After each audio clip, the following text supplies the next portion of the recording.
Rocca al Mare kooli noortekoor sündis aastal 2012, täpsemalt reedel, 13. jaanuaril.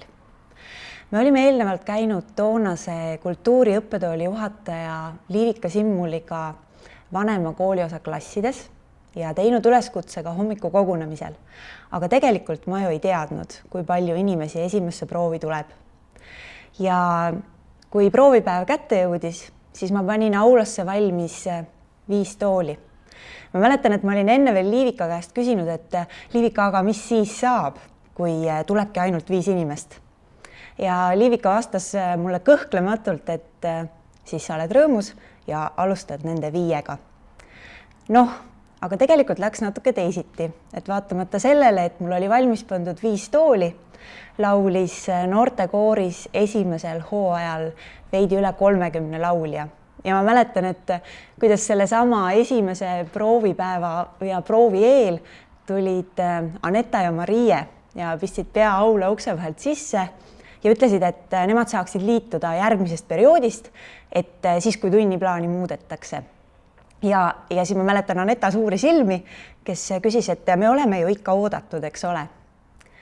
Ja tegelikult sealt alates läks arv koosseisuliselt ainult tõusujoones ja saavutas vist oma lae eelmisel hooajal, mil koori oli tõelise mammut koosseisu jagu, ehk et juubeli laulupeo aastal laulis meie noortekooris 103 lauljat. Kohe esimesest hooajast peale on noortekoori lahutamatuks ja täiesti orgaaniliseks osaks olnud koorilaagrid. Noortekoor käib laagris 2 korda aastas ja reeglina on see novembris ja märtsis.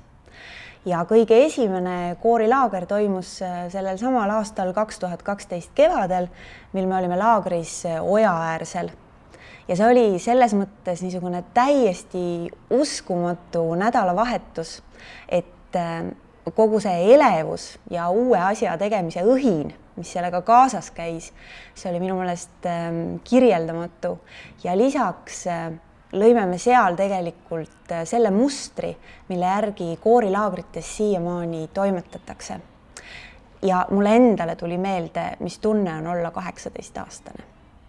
Ning edaspidi on meie laagripaikadeks olnud põhiliselt Kuke talu ja Vodja kool, mis on mõlemad omamoodi täiesti võluvad paigad. Mida koorilaagrid tähendavad? Eelkõige proove tuntud pikkuses ja seltsielu tuntud headuses. Et mis selle koorilaagri elu juurde siis kuulub?